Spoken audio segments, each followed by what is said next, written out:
Only 3 years after wrapping up their commercially lucrative Jurassic World trilogy, Universal Pictures has released the first film in what promises to be a new era for the Jurassic franchise. Billed as a return to basics, the movie boasts an impressive cast, a solid director, and a writer who helped jumpstart the series.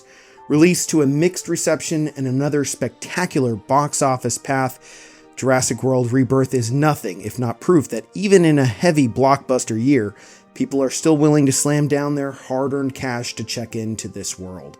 And while Universal has once again missed the bullseye of a great movie, they have at last actually landed on the dartboard after a couple of wide throws.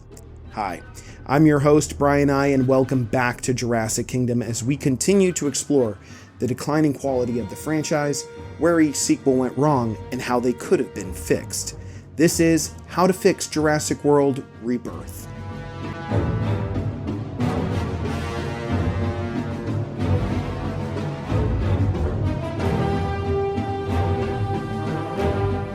For the first time in franchise history, Jurassic World Rebirth decides to carve its own path by not featuring a single returning character, with the exception of one dinosaur character. This is to the film's great benefit, as it does feel like a fresh start. It spotlights an entirely new cast, a new island, and offers a new storyline that settles for using only the most rudimentary jumping off point from the previous films. That jumping off point is the dinosaurs being in the wide world. Like the writers of Dominion, David Koepp didn't quite know how to handle that situation, so instead of taking a whack at it, he chooses a safer play.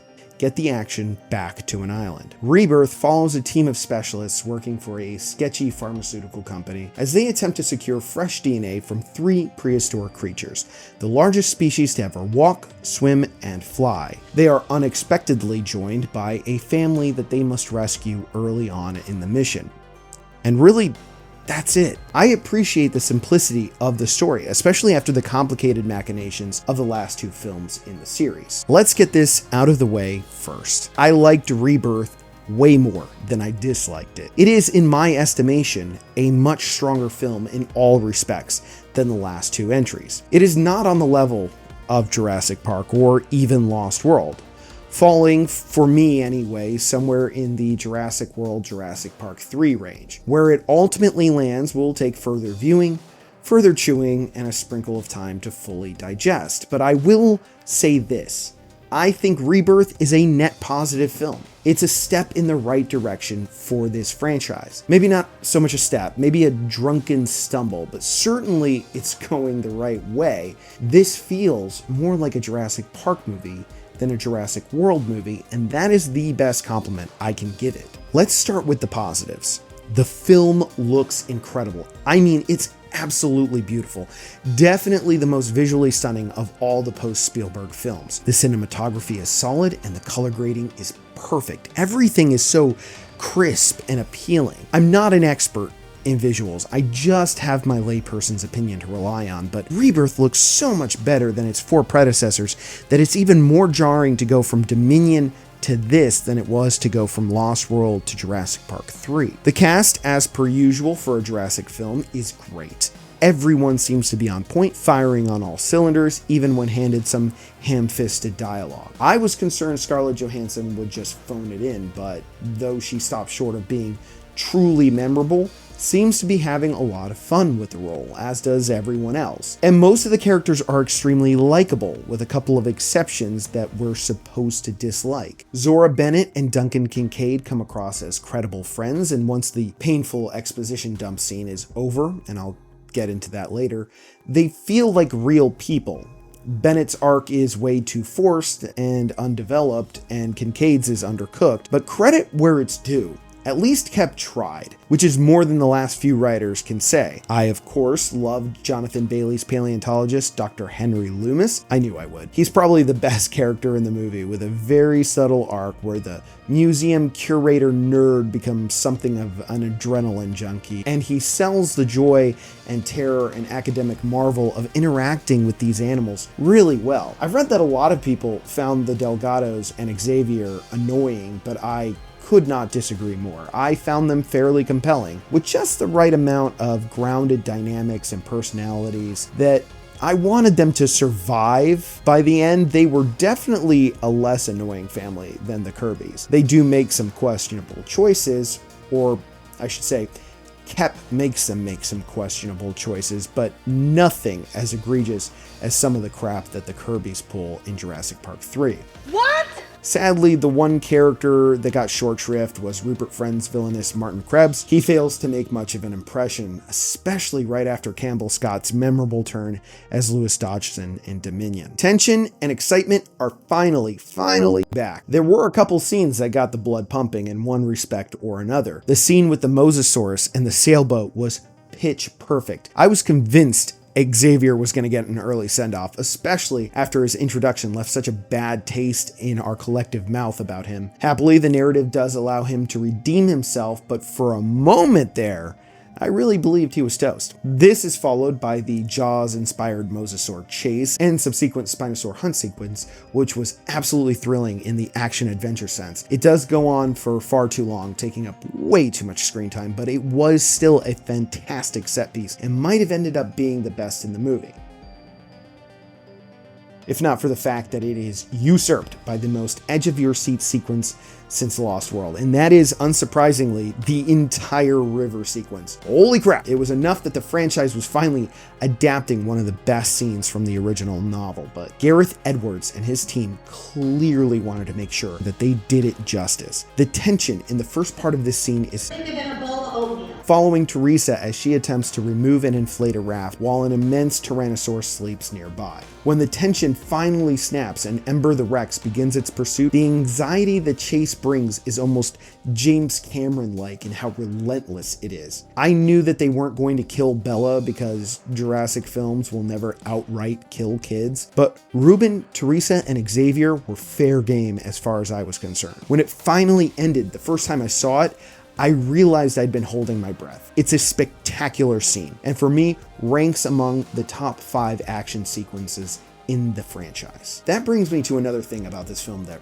really brings a smile to my face, and that is, for the first time since Lost World, heavy inspiration was taken from the novels. Sure, Jurassic World featured a motorcycle raptor mix-em-up in reference to Michael Crichton's Lost World novel, but other than that, the Jurassic World movies clearly did not cast a thought in the direction of Crichton's written words. Koepp explained that he kept a copy of each novel next to him as he wrote, and it shows. Rebirth includes Easter eggs like a bus from Crichton Middle School, sure, but there are entire sequences lifted practically wholesale from the novels. Obviously, there's the raft sequence, but there's also the fact that the island runs on geothermal power, that the climax takes place at a worker village, that the main female protagonist has to hide under a vehicle with the male antagonist while they're being hunted by a dinosaur, that the characters use a network of tunnels to escape danger, and that they ultimately leave the island in a small boat. All of which comes from Lost World. It almost felt at times that David Koepp was making up for what Steven Spielberg denied him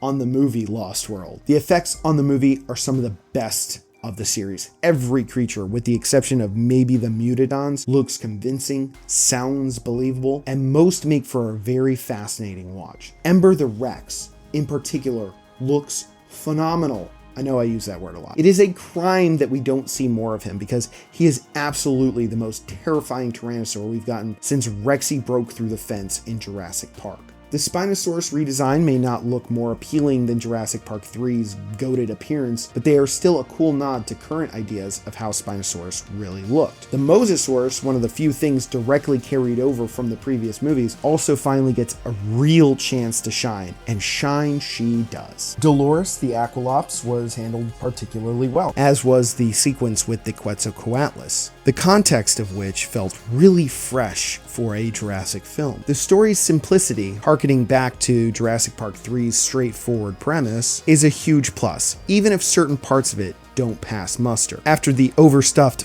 epic nature of Dominion, Edward and Koepp wisely chose to dial back on plot points to keep things from becoming too complicated. Rebirth feels leaner and more authentic, more fleshed out, more focused. I hope, in fact, that they choose to continue to do this kind of thing for any further entries in the franchise. I can't see how any of these characters would need to return to the world of dinosaurs, except for maybe Dr. Loomis. But it would be a great experiment for the franchise to try a new type of trilogy, where the Park trilogy was connected loosely by their main characters, and the original World trilogy was telling one uneven story from the perspective of the same two leads. Perhaps what this new era could do is tell one-off epics with a new cast of characters every time. It's honestly really refreshing to me that Rebirth doesn't leave any dangling sequel bait to set up an obvious follow-up. I'm hoping that's because they're doing anthology films for their next few movies. This one just feels so tight and self-contained, but that doesn't mean it reaches any heights of greatness. Let's turn our attention to what went wrong. First off,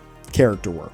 Again, I want to give credit where credit is due. Where the Jurassic World trilogy's broadly drawn cast were defined almost exclusively by their professions, Rebirth actually attempts to give their characters some pathos. It is unfortunate then that two of the three main characters have their backstories just told to us in an info dump. And no matter how well Johansson and Mahershala Ali deliver their lines, it can't make up for the fact that this scene feels like Koepp checking a box marked well-rounded characters need an interesting backstory. Furthermore, Zora actually has too much going on, muddying what should be a sharply drawn lead. Not only did she lose her work partner during a mission, but she's also trying to get out of the business and retire. But also, her mom died of the very thing their mission sought to cure. But also, she's wrestling with whether she should be a selfish or selfless person for the first time in her life. And it's very clear that Koepp felt that he had to give her motivations beyond the financial to ground her. But he didn't need to. And Martin Krebs comes off as deeply uninteresting, perhaps the least interesting human villain in the entire series, even less than Eli Mills, which is a crazy thing to think about. Like, you have to work really hard to create a more yawn-inducing person than Eli Mills. He has one good scene in the movie, and it comes when he doesn't do anything to help Teresa. After that, nothing he does piques interest. The more compelling slimy character, Ed Skrein's Bobby Atwater, introduced playfully interacting with the children at the piers of Suriname, is unceremoniously written out far too early in the narrative. What's really weird is that Bobby makes no appearance the entire time they're chasing the Mosasaurus. He's missing from the entire sequence, like he was taking a nap. Then he reappears for a few moments to take a few shots at the Spinosaurs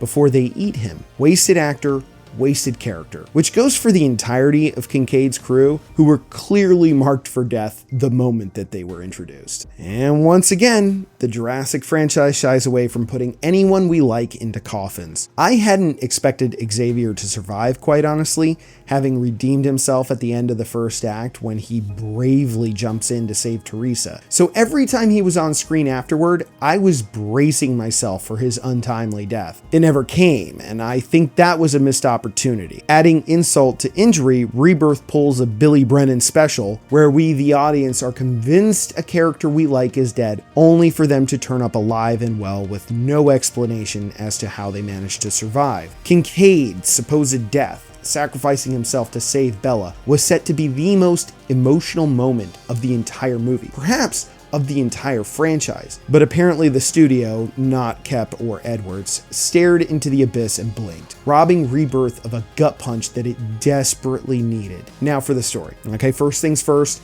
the opening text of the film was completely unnecessary. Everything written there is given to us in dialogue within minutes of the film beginning. It's a redundancy that is made more obvious on subsequent watches, but it really sticks in my craw. We discover that the dinosaurs had been having a hard time adapting to the world's atmosphere and environment, and were either dying or moving to areas along the equator where the temperature and oxygen levels better replicated the Mesozoic. It's a lame excuse, a blatant cop-out on Koepp's part to avoid having to deal with the consequences of Dominion. But fine, I can suspend my disbelief on this one to get to the premise that we're given. The real bummer is the fact that Koepp chooses to run the deep blue sea play when it comes to what our MacGuffins are meant to cure. If you watched my trailer reaction videos, you know that I theorized that DX would be what they sought to cure with the DNA of the 3 largest animals. Considering how much David Koepp borrowed from the Crichtonverse, it is honestly so disappointing that he did not use such an obvious concept, instead electing to make the big bad heart disease. I want to be clear, a cure for heart disease is a very noble goal and would be a massive W for mankind, but in the heightened reality of the Jurassic franchise, it feels generic and vague and disconnected from the trajectory of the series as a whole. Koepp attempts to connect it to Zora, but it's so underdeveloped, it may as well not even be there. To the point that by the end of the film, I'd forgotten what it was they were trying to cure. I've watched the movie twice. I literally had to look it up to write this video. Perhaps Koepp and Edwards and the studio wanted to distance themselves from talk of genetically engineered or mistakenly released plagues to avoid controversy, but I think there's a way to handle it which would have made the mission feel more urgent and prescient than it ultimately does. Another thing the story does poorly is re-separating the Delgados from the main team. This makes Rebirth feel like 2 separate stories rather than one, and probably would have worked marginally better if the 2 groups hadn't met until the end, but were entwined in some narrative or thematic way. It was so awkwardly done to introduce everyone together, only to split them up again as if it never happened. It also makes the main team look more than a little cavalier, especially after they went out of their way to rescue the Delgados the first time around. Then they're like, oh well, hope they live long enough to make it to the worker village we vaguely mentioned once to them. It undercuts Kincaid's story too, as he feels an overpowering need to protect Bella due to the fact that he lost his own child, except during the part of the movie where Bella isn't in his line of sight. So it kind of feels like the Delgados are relegated to an entertaining but unnecessary DLC that you play in between levels of the main game. The last thing about the story that didn't work for me was the 2 mutant species, the Distortus Rex and the Mutadons. We learn in film that although this was a testing facility for the original Jurassic Park, Ile Saint-Hubert was made operational again to serve as a research base for Jurassic World. Much of the work on hybridization that led to the Indominus, it seems, happened here. But I think that was a mistake. For one thing, none of it ties into the main story at all. The D-Rex acts as a bookend to the whole tale, set up in the first scene and only reappearing in the last 15 minutes, and not woven into the themes or plot of the movie. I was certain that the D-Rex would have some role to play beyond being a not T-Rex obstacle to survive, but unfortunately it serves more or less the same role as the Giganotosaurus before it. It also suffers from being over-designed for a hybrid, with its appearance being largely more amusing than it is intimidating. Keeping it mostly in shadow and darkness works to the film's advantage, but it still doesn't make the D-Rex a compelling or terrifying addition to the Jurassic pantheon. The Mutadons suffer a slightly different fate. These guys turned out to not be nearly as scary or interesting as I'd hoped they'd be. The design, rather than being amusing or intimidating, is just kind of bland. They just look like generic aliens that might have appeared in any number of video games or films and don't particularly stick in the mind. They also take the place of the cool looking raptors we were supposed to get, which is certainly unfortunate, particularly when you also realize that this is the first Jurassic movie to barely feature the raptors at all. Out of focus and in the background for a couple of seconds is a shameful way to treat raptors after this long. To replace them with a boring raptor pterosaur hybrid was just kind of salt in the wound. Finally, and perhaps less crucially, the score is underwhelming. It does its job in that it does not draw attention to itself and complements the visuals, but it relies entirely on the original 2 Jurassic Park themes for the big moments. The soundtrack never forges its own path, as almost every other movie does before it. John Williams gave us not 1, but 2 culturally significant musical movements in the first film.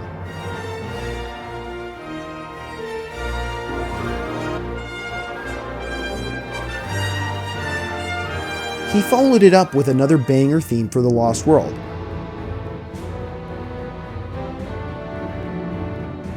Even if it's not as fondly remembered as its predecessor, it's still heads above what most film composers are able to do at their best. Don Davis's score manages to stand out even if it is derivative, with its Spinosaurus theme,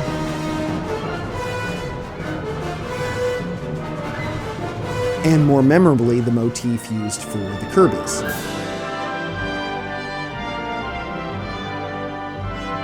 Jurassic World, Fallen Kingdom, and Dominion all rely on Michael Giacchino's theme from Jurassic World, which is actually pretty great, despite not being used nearly enough to become a real earworm for your casual viewer.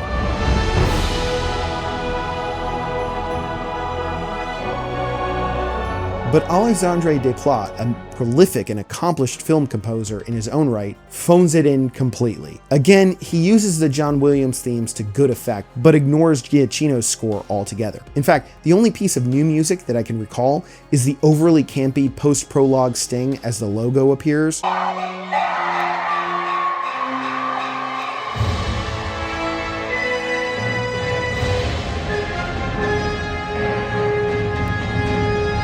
But although I love music, I'm not trained to identify what about scores makes them catchy or memorable, or even why some instruments and movements work on a subconscious level. This is one part of the movie I cannot do anything to fix, so it is what it is. As with a lot of Gareth Edwards' films, Rebirth is a promising film that just misses being a great film. Godzilla could have been great, but it suffered from a bland lead and a lack of Godzilla. Rogue One could have been great, but doesn't take the time to better learn about the crew beyond Cassian and Jyn Erso, which would have created a bigger emotional impact when we, spoilers, lose them all at film's end. Rebirth could have been great, but it lacked a cohesion that would have saved it the frankly too low Rotten Tomatoes score it's been saddled with. So what can be done to course correct here? As per usual, keep in mind that for this video we are preserving the continuity of the previous films as they were released to us, not any of the continuities I've created for this series. If you need a refresher on the Jurassic films,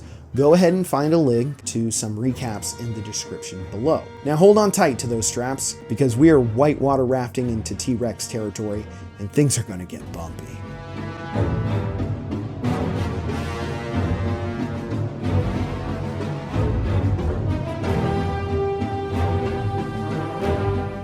I think you can tell by the length of this video that we are back into true fix mode, like what I did for JP3 and Jurassic World 1. That's because I believe Jurassic World Rebirth not only has the bones of a great movie, I think it also has the meat on the bones it needs to be one. But like the D-Rex, all that meat and all those bones are just in the wrong places. Now I'm gonna assume you've watched the movie and just adjust and reorient where in the narrative I feel it's necessary. So if you haven't seen the movie, just go watch the movie, Jesus. We can keep the opening of the film more or less the same, with a few key differences. I would include some dialogue between the technicians involved about Dr. Wu pushing them all too hard on the hybrid project, and that his experiments on the Distortus to that effect were becoming increasingly unhinged. In doing so, I also want to get across the Distortus was not a step on the road to that project, but rather a previously created mutant, an accidental blending of the DNA of several different species,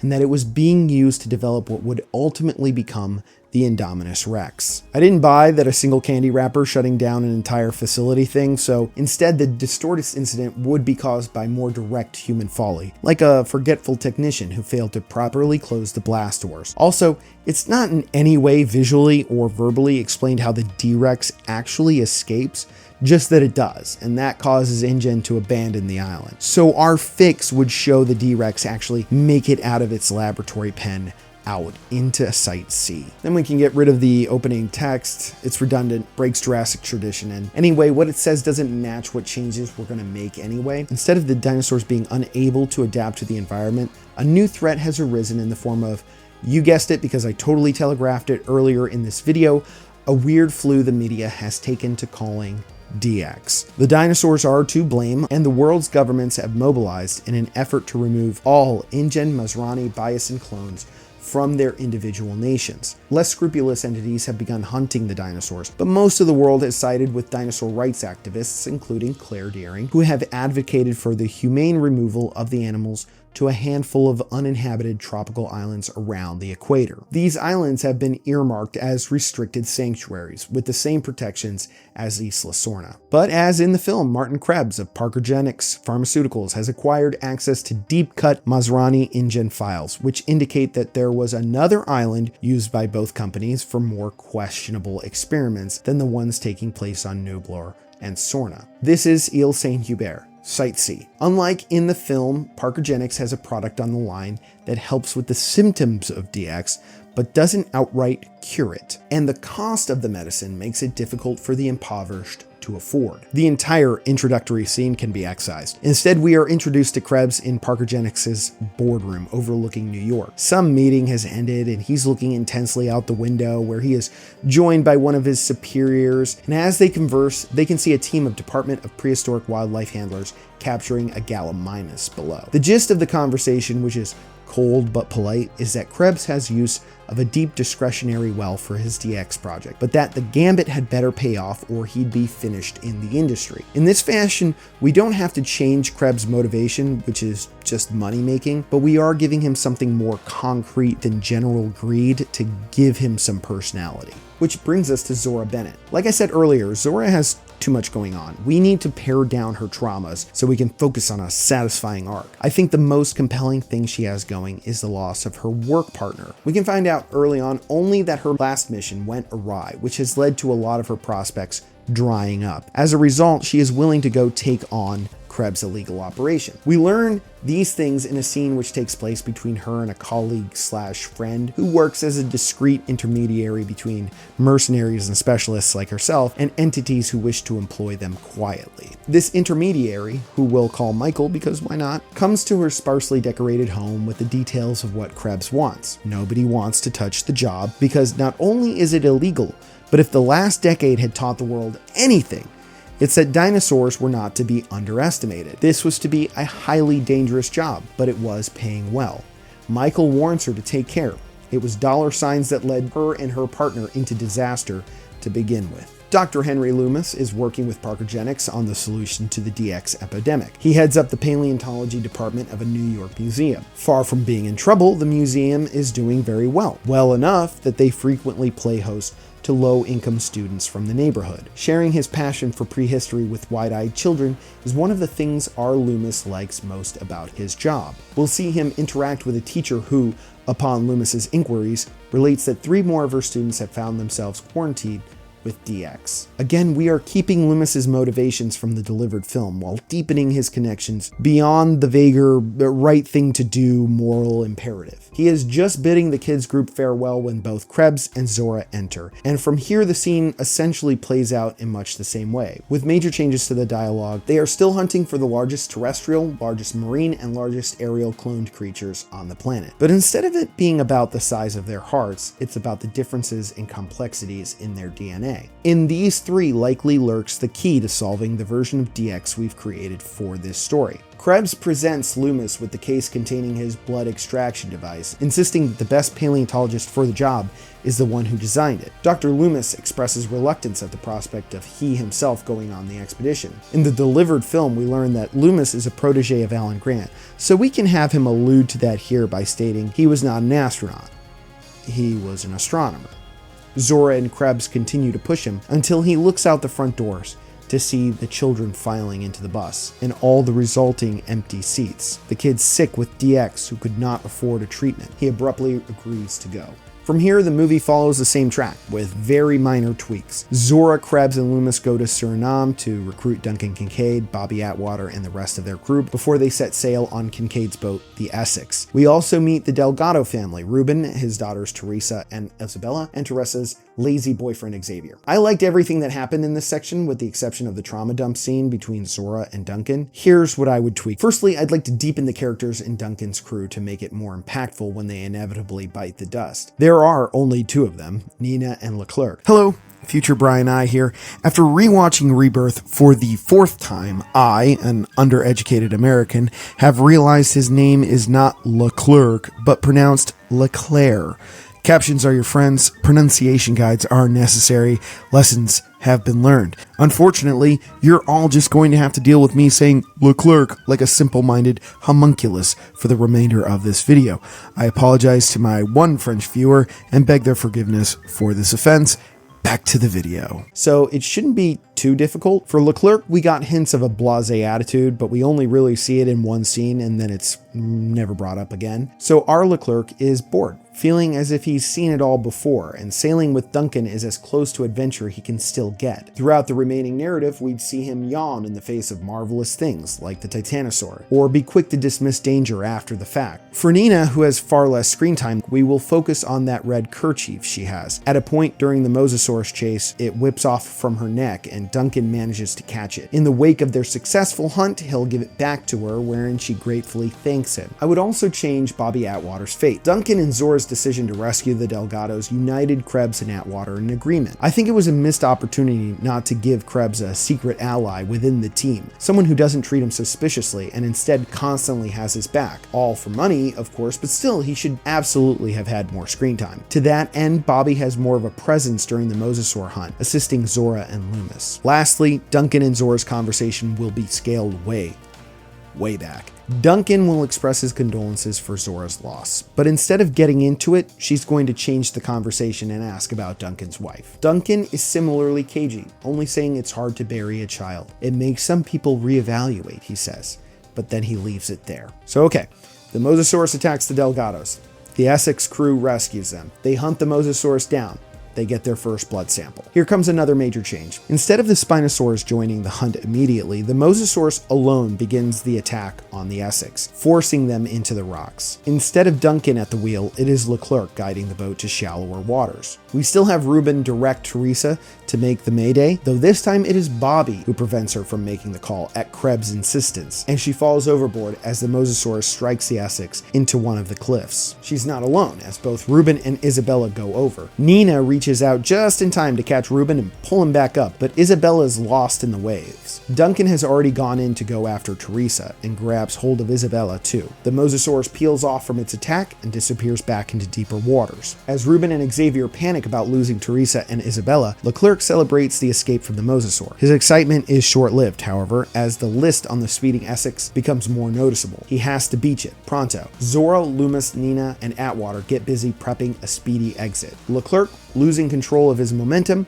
crashes the vessel into the rocks on the beach. This is where the Spinosaurus attack instead of out at sea. As the crew recovers from the impact and begins to gather themselves to abandon the Essex, the Spinosaurs sneak up from the waters and from against the rocks, quietly crowding the boat. Nina is taken while her back is to the railing and her kerchief falls to the deck. The element of surprise gone, the Spinosauruses begin tearing the ship apart. Gathering all they can, the survivors manage to make it out from a hole in the hull as the dinosaurs are ripping the superstructure to pieces. Meanwhile, Duncan and the girls swim for safety. They are in deeper water and encounter the Mosasaur. It chases them, but they are able to get into the cave-like cove where we see the Delgados reunite in the movie, which offers them protection from the Mosasaur. When they get out of the water, Teresa makes it clear she doesn't trust Duncan. She relays what Bobby did. Duncan doesn't quite believe her, but insists he didn't dive in with a Mosasaur to kill them, but to protect them. The girls remain wary of him for the next few scenes, but eventually they will learn to trust him. From here, the main group takes stock. They do not have many weapons left. Most have been waterlogged, others damaged, some left behind in the rush to escape the Spinosaurs. They still do have the case with the Mosasaur blood, the blood extraction gear, and Atwater has a rifle. Reuben and Xavier want to go search for Teresa and Isabella, but Zora manages to convince them that they were in the safe hands of Duncan. As in the movie, they had already discussed some of Ile Saint-Hubert's infrastructure, but in our version, Zora had already shared her backup extraction via helicopter plan to Duncan. That's where Duncan would go with the girls. Zora's team would meet up with them there, but on the way, they would get the DNA they were looking for. Duncan, however, doesn't immediately do that. He and the girls find the crash site. Duncan can sense something is wrong because he can't see or hear anyone, and the Essex looks like it had been run through a compactor. He leaves the girls at the tree line, promising to come back for them, then quietly makes his way to the boat. On board, he finds no one. but he is able to recover a picture of his deceased son and Nina's kerchief. He pockets it after a moment, and as he is about to leave, one of the Spinosaurs catches sight of him and begins quietly stalking. Teresa and Isabella notice it and scream for him to get out of there. Duncan evades the dinosaur, makes it back to the girls, but then they are forced by more Spinosaurs to take an alternate route into the jungle. So at this point, we can have a similar track as we got in the movie, except we mix the groups up while still allowing for the segmentation of the cast. The primary group makes their way first towards the Titanosaurs. On the way there, we see the flirty interchanges between Loomis and Zora, where Loomis expounds on the morality of working for a company that would price out the poor on life-saving medications. And Zora would push back a little, voicing her interest in taking care of herself before sparing a thought for others. Loomis will see right through that. She did, after all, put the mission on pause to save the Delgados. We also see the alliance between Bobby Atwater and Martin Krebs deepen, as they confer quietly here and there about whether or not Teresa was still alive. Ruben and Xavier are going to follow a similar trajectory in terms of getting to know one another. Without Teresa and Bella to act as a buffer, and surrounded by strangers on a dangerous mission, they stay close to each other. Since we've robbed Xavier of an early moment of heroism, it will be their conversations and experiences that will change Ruben's opinion of Xavier. The first drop in that bucket happens after they regroup following the Spinosaurus attack, as they discuss what to do about Duncan and the girls. Ruben has to hold Xavier back when he squares up with Atwater, demanding that they go look for the girls in that instant. It shows Ruben how much Xavier feels for Teresa, an early indication of Ruben's changing opinion on the younger man. Duncan and the girls also have some of the same experiences the Delgado group have in the film, following the pipes, encountering some large unseen creature, etc. Bella's silence will be more pronounced now, as Teresa has to explain their family dynamic to Duncan. At a certain point, as they rest for the evening, Bella will catch Duncan looking at the picture of his son. She doesn't talk, but the questioning look on her face prompts him to tell her all about him.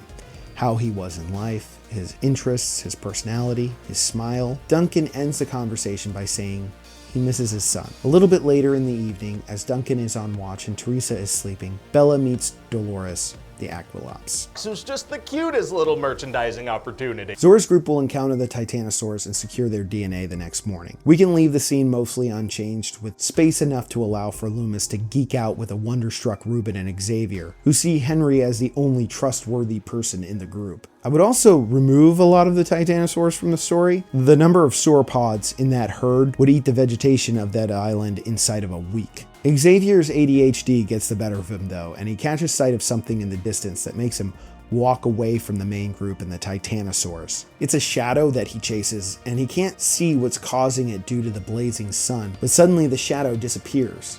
Confused, he keeps looking, and then almost goes over a massive cliff. He's saved by Bobby Atwater, who had noticed him walking away, and who catches his arm before he goes over. This incident does nothing to convince Ruben of Xavier's worth, but the group now sees the cliffside overlooks the ocean, and a few species of pterosaurs are flittering about. Then they notice a gigantic Quetzalcoatlus circling beneath them, seemingly the only one in sight. Here we can have the modified sequence with the spelunking. However, in the movie, it's never explained just how Henry Loomis knew there'd be a nest and that there would be a clutch. They just automatically assume there will be. Instead, I would like to propose Zora attempts to draw the blood from the Quetzalcoatlus, but can't quite get a bead on it, and they do not have unlimited syringes. The giant pterosaur then disappears into a cave on the cliffside. So Zora, Loomis, and Leclerc get their spelunking gear on and scale the cliff. They'd move slowly and carefully so as not to upset the other pterosaurs, which leave them be. And as much as I like the temple in the movie, nothing is made of it. They do not address it even passingly at all, which is disappointing on a narrative level. As it turns out, the temple is just a distraction, a great looking background for the sequence, but ultimately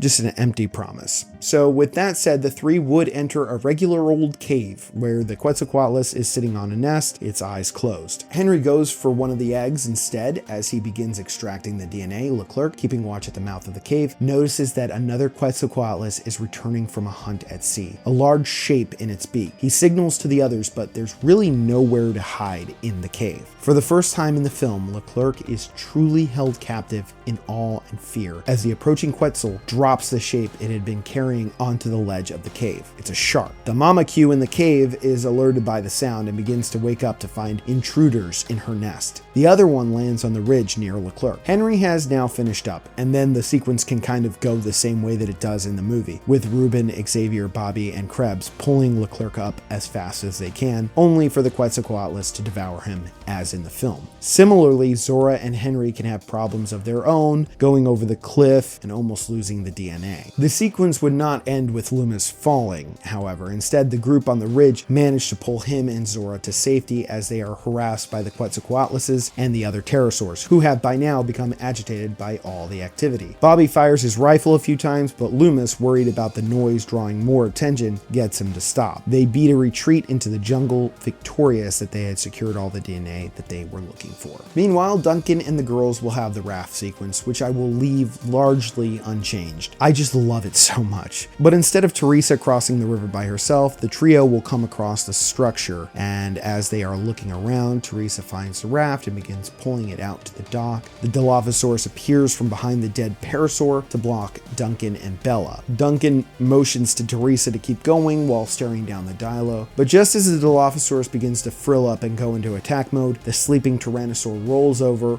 frightening it off. And from here, it's generally the same, with the trio paddling away as the Rex hunts them. They escape through the rocks and continue down the stream to the village. During this part of the trek, Bella and Teresa see Duncan push Nina's kerchief further into his pocket, having almost lost it during the commotion. Teresa mentions she'd seen it with Nina on the Essex. Duncan tells her and Bella about the kerchief, how Nina's mother had made it for her before she'd passed, and how Nina had prized it as a memento mori. It hadn't felt right to Duncan to leave it on the boat.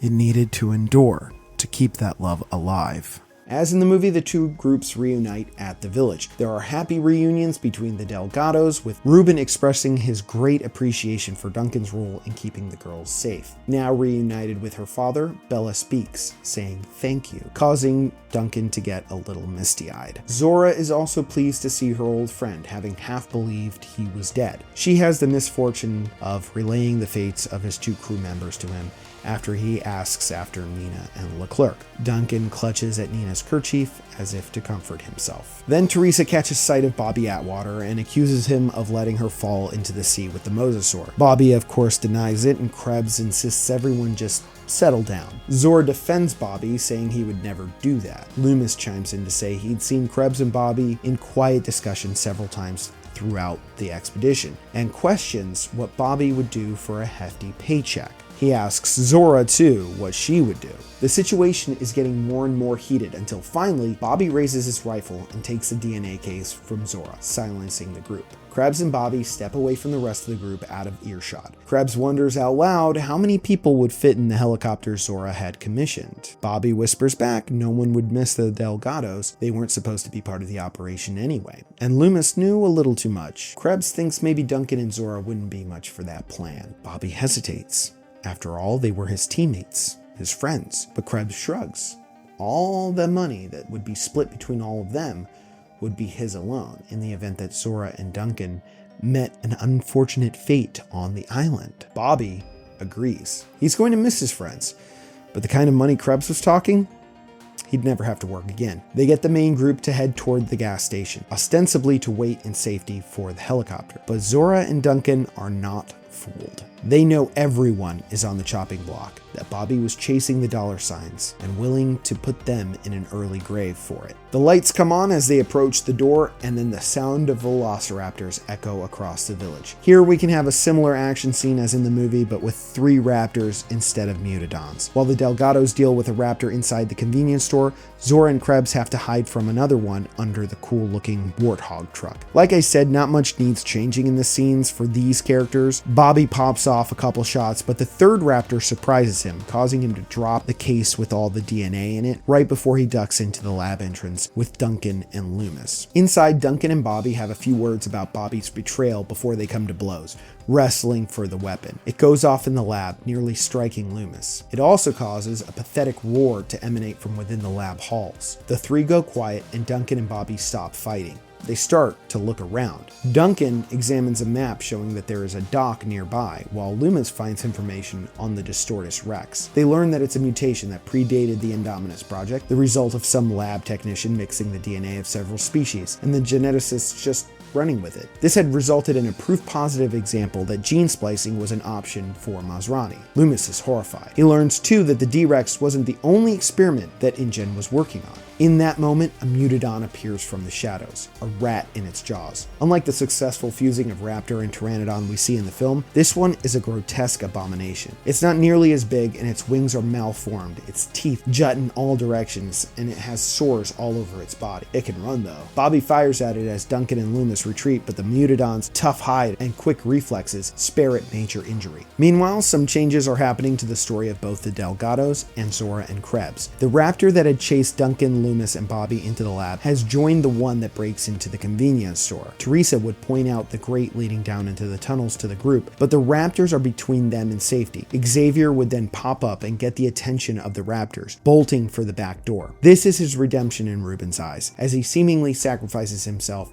for them. As the Raptors chase after him, the Delgados make it to the grate and slip down into the underground. As this is happening, Krebs has noticed that Bobby had dropped the case outside the lab door. The Raptor stalking him and Zora as they hid under the truck had jumped up onto the hood to look around. Krebs kicks Zora's legs out from under the truck, and the Raptor notices, jumping down on the driver's side to get at her. Krebs rolls out the other side, with Zora not far behind, while the Raptor is still searching for them under the frame. They don't get far when Loomis and Duncan come running out of the lab. A terrified Bobby Atwater follows, only to be run down and promptly killed by the Mutodon. His rifle clatters to the pavement. The commotion draws the attention of the Raptor just as Krebs makes it to the DNA briefcase. Zora is able to grab the rifle and take a shot at the Raptor, a shot which impacts at the flank. The Raptor roars but then cocks its head. The honking we know as the Raptor call for assistance is echoing across the village. It hesitates once more, then bolts off to join the other two. The group turns to the Mutodon and what's left of Bobby. Loomis tells her it's a mutant creature, an accident, in pain. Zora takes careful aim and with one well-placed shot, drops the Mutodon. While all of this is going on, Krebs has managed to sneak back towards the truck. Zora, Duncan, and Loomis then hear Xavier crying out for help. Forgetting Krebs, the trio bolt for the rear of the station, with Loomis running up the catwalk we see in the movie to get a better view. Meanwhile, Zora and Duncan have found the three Raptors menacing Xavier, who had squeezed behind a few metal containers in the rear of the convenience store. The Raptors could not get to him and were becoming more and more frustrated and aggressive. The Raptors don't see Duncan and Zora as they come around the corner. Loomis, on the catwalk, can just see in the evening mist the helicopter approaching. He grabs the flare as in the movie and fires it, only for the shape of the D-Rex to also appear in the dim light. It roars, which sends the Raptors packing. As in the movie, the D-Rex appears from the darkness to destroy the chopper, though I would skip that scaling issue that allowed it to do what it did. With the chopper destroyed and the D-Rex looming, Xavier leads the crew into a nearby grate, and they escape into the tunnels. Krebs, having witnessed everything, climbs into the truck and begins driving wildly down the dirt road, the case jostling around on the floorboard.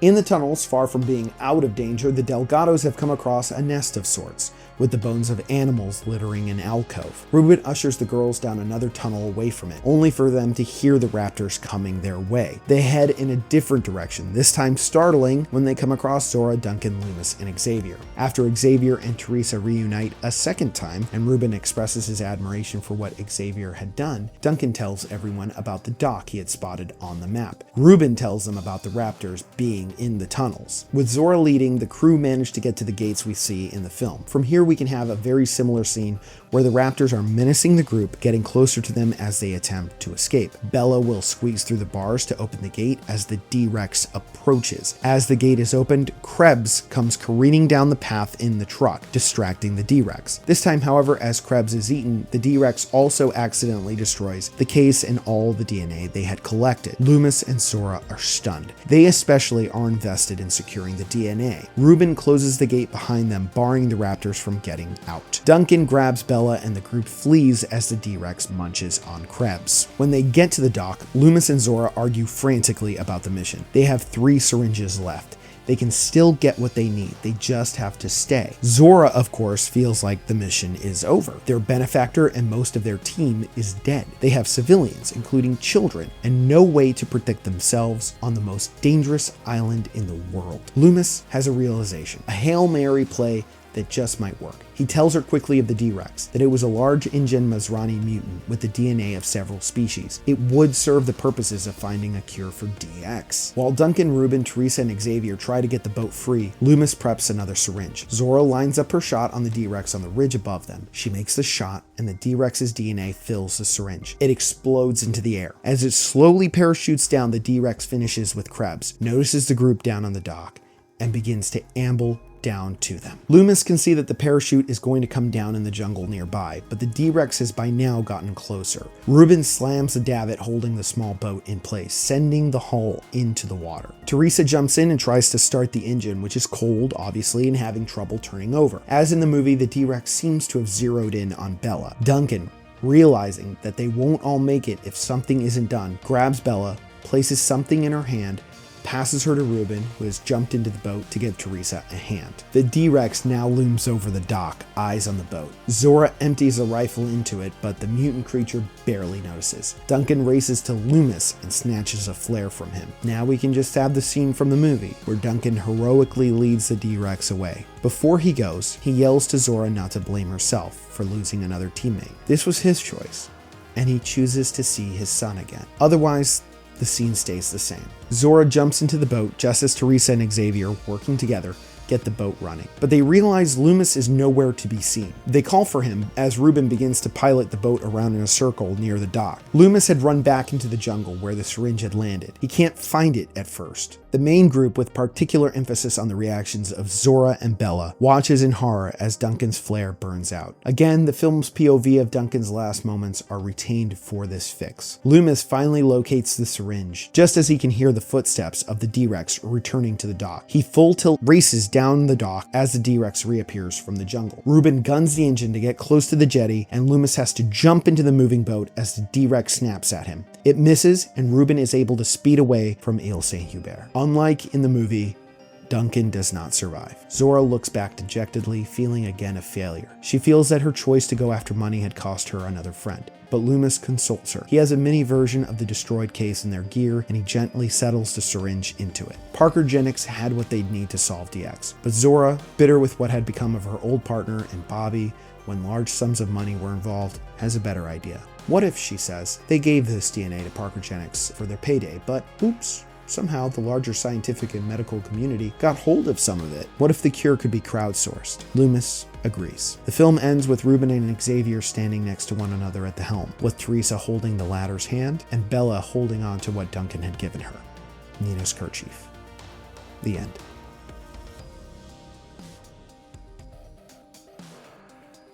As I said in the beginning of the fix, everything is there to make for a great film. One more punch-up to really flesh things out might have been all they needed, but I also imagine production on Rebirth was on a fast track that might have prevented something like that. I just feel like the filmmakers cared a little bit more this time around. In fact, this might be the Jurassic film with the most love behind the camera since Lost World. As a Jurassic fan, my hope for the future of this franchise is brighter in the wake of this movie than it has been in over a decade, especially if they decide to do loosely connected anthology type movies going forward, with a new cast and a new director to tell all new stories set in this universe. I honestly think that this is the way to go to continue building this mythology without having to constantly come up with increasingly stale or insane ways to bring back the same characters. But what are some of your thoughts on Jurassic World Rebirth? Did you love it? Did you hate it? Are you like me and felt like it was fine but could have used a little more time to cook? Let me know down in the comments. And if for whatever reason you're still listening to my voice, please stay tuned for more Jurassic content coming your way. I have a deep dig coming out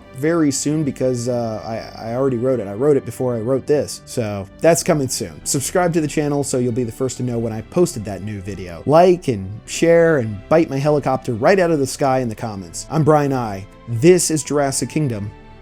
Later, nerds.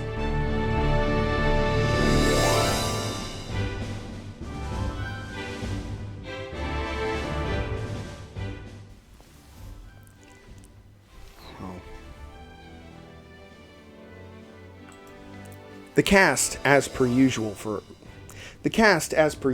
Jurassic film. Oh man. Dang it.